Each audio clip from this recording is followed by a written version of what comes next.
Monsters are real. And the scary thing is they look just like you and I.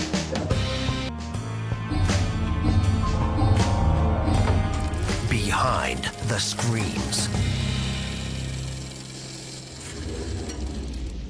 अगर आप अंधेरों से डरते हैं, अगर आप किसी बंद कमरे की खामोशी में बेचैन हो जाते हैं, तो इस वीडियो को अभी रोक दें, क्योंकि आज आप एक ऐसी कहानी सुनने जा रहे हैं जिसे सुनकर सिर्फ लोग नहीं, तफ्तीशी ऑफिसर तक ने अपनी रातों की नींद गंवा दी थी।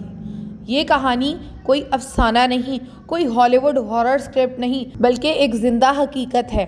जब पुलिस ने उसके घर में कदम रखा तो वो मंजर, वो खामोशी, वो हवा का सन्नाटा इतना दहशतनाक था कि किसी ऑफिसर का दिल धड़कना भूल गया। जो चीज़ें वहाँ मिली वो ना इंसानी थी, न समझ आने वाली, बल्कि वो इंसानी दिमाग के तारीक तरीन पहलू का जिंदा निशान थी।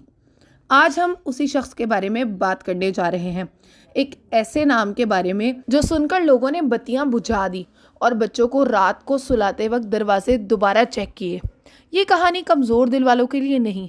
अगर आप तैयार हैं तो सांस रोककर बैठ जाएं, क्योंकि आज का सफ़र आपको उस अंधेरे तक ले जाने वाला है जहाँ से अक्सर लोग वापस नहीं आते। ये है ईडी जीन, ज़िंदगी, जहनियत और उसके घर के राज की वो दास्तान जिसे दुनिया भूल नहीं सकती। अमेरिका के एक छोटे से शहर में सालों तक लोगों को अंदाज़ा भी नहीं हुआ कि उनके बीच एक ऐसा इंसान सांस ले रहा था जिसके घर का दरवाज़ा खुलने पर ऐसा महसूस होता था जैसे ज़मीन एक लम्हे के लिए रुक गई हो। लोग कहते हैं कुछ घर खुद बोलते हैं, और ये घर चीख रहा था। ईडी जीन 27 अगस्त 1906 को विस्कॉन्सिन, यूएसए में पैदा हुआ। ईडी का बाप जॉर्जा जीन एक शराबी, नाराज़ मिजाज और गैर जिम्मेदार आदमी था। वो अक्सर ईडी और उसके भाई हेनरी पर चिल्लाता, उनको मारता और दिन भर शराब में डूबा रहता। ईडी की माँ ऑगस्टा एक बहुत सख्त और कंट्रोलिंग औरत थी। वो दुनिया के तमाम लोगों को गंदा, जलील और गुनाहगार समझती थी। वो रोज़ ईडी को ये बताती, ज़िंदगी में सिर्फ बुराई है, लोग गुमराह हैं और औरत शैतान का हथियार है।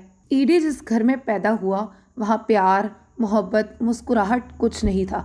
सिर्फ अज़ियतें, सज़ाएं, गुनाह का कहर और दिन भर कहता पुराना बाइबल। ईडी का स्कूल भी आसान नहीं था। वो चुप रहता, लोगों से नहीं मिलता, क्लासमेट्स उसे अजीब समझते। ईडी के दिमाग में बचपन से एक सूली लगाई गई, दुनिया बुरी है, सिर्फ माँ सही है। ऑगस्टा हर रोज़ ईडी के जहन को अपनी सोच से भर देती। ऑगस्टा जीन हर रोज़ ईडी के दिमाग में ज़िंदगी, पाप, औरत की नफ्सियात और गुनाह के लेक्चर्स घुसाती। वो बेटे को दुनिया से अलग रखना चाहती थी। ईडी हमेशा माँ के साए में रहा। ईडी का अंदर का बच्चा दुनिया से नहीं, माँ से ही मोहब्बत करना सीख रहा था। यही ऑब्सेशन आगे चलकर उसकी ज़िंदगी को किसी अंधेरी गहराई में धकेलने वाला था। 1944 में ईडी और उसका भाई हेनरी फार्म में काम कर रहे थे। एक दिन फार्म में आग लग गई। पुलिस को बाद में हेनरी की लाश मिली, बिल्कुल जली हुई, मगर लोगों और पुलिस ने उस वक्त कुछ अजीब चीज़ें नोटिस की। लाश पर जलने के निशान कम थे, जैसे हेनरी किसी और वजह से मरा हो। सालों बाद जब ईडी पकड़ा गया, लोगों ने शक करना शुरू किया, क्या हेनरी को ईडी ने ही खुद मारा? ये अब भी एक राज है। ईडी की माँ 1945 में स्ट्रोक से मर गई। उस दिन ईडी की दुनिया टूट गई। ईडी ने बाद में कहा, माँ मेरा सब कुछ थी, उसके बिना मैं कुछ नहीं। ऑगस्टा की डेथ के बाद ईडी बिल्कुल अकेला रह गया। उसने माँ का रूम लॉक कर दिया ताकि वहाँ कोई चेंज ना आ जाए। कई साल गुजरने के बाद भी वो रूम वैसे का वैसे ही रहा, एक म्यूजियम की तरह। ईडी अकेला छाँव, किताबों और अंधेरी रातों का साथी बन गया। माँ के इंतकाल के थोड़े ही दिन बाद ईडी ने अपने एरिया की ग्रेवयार्ड विजिट करना शुरू की। पहले वो वहाँ घूमता, कब्रों के नाम पढ़ता। फिर एक रात उसने अपना पहला कदम उठाया। ईडी रात के 1 या 2 बजे शॉवल लेकर कब्र खोलता, लाश निकालता और घर ले आता। एक बार ओनर मैरी होगन गायब हो गई। लोगों को लगा वो भाग गई होगी, लेकिन हकीकत ईडी के घर में लिपटी पड़ी थी। पुलिस को उसके घर से मैरी होगन का सर मिला। 16 नवंबर 1957 प्लेन फील्ड के हार्डवेयर स्टोर की ऑनर बैडनेस वार्डन गायब हो गई। स्टोर पर लास्ट एंट्री लिखी थी Ed Gein antifreeze purchase. Bernice Worden की एक आदत थी कि जब भी कोई उसकी शॉप से कुछ परचेज करता तो वो उसका नाम रजिस्टर में ज़रूर मेंशन करती और यही प्रोफेशनलिज्म ईडी के लिए अजाब बनी। वहीं पर लास्ट एंट्री लिखी देखकर पुलिस को ईडी पर शक हुआ। उसके बाद पुलिस ने उसकी इन्वेस्टिगेशन स्टार्ट कर दी। पुलिस सीधा ईडी के फार्म हाउस पहुंच गई। जब दरवाज़ा खोला गया, ऑफिसर श्ले के होश उड़ गए। सीलिंग से बैडनेस वार्डन लटकी हुई थी, जैसे किसी जंगल में जानवर लटकाया जाता है। ईडी के घर से पुलिस को बाद में जो चीज़ें मिली वो दुनिया को हिला कर रख देने वाली थी।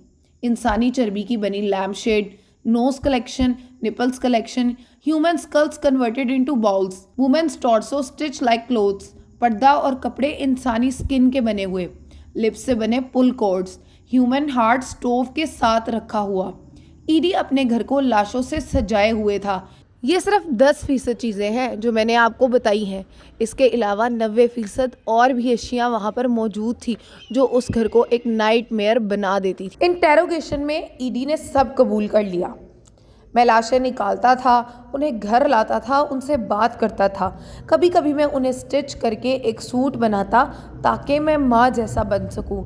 ईडी जीन को मेंटली इंसेन डिक्लेयर किया गया। उसे जेल नहीं, मेंटल एजिलम भेज दिया गया। ईडी जीन 26 जुलाई 1948 को 78 साल की उम्र में मर गया। जहाँ लोगों का आखिरी सफ़र ख़त्म होता है, ईडी का सफ़र शायद वहीं से शुरू हुआ था।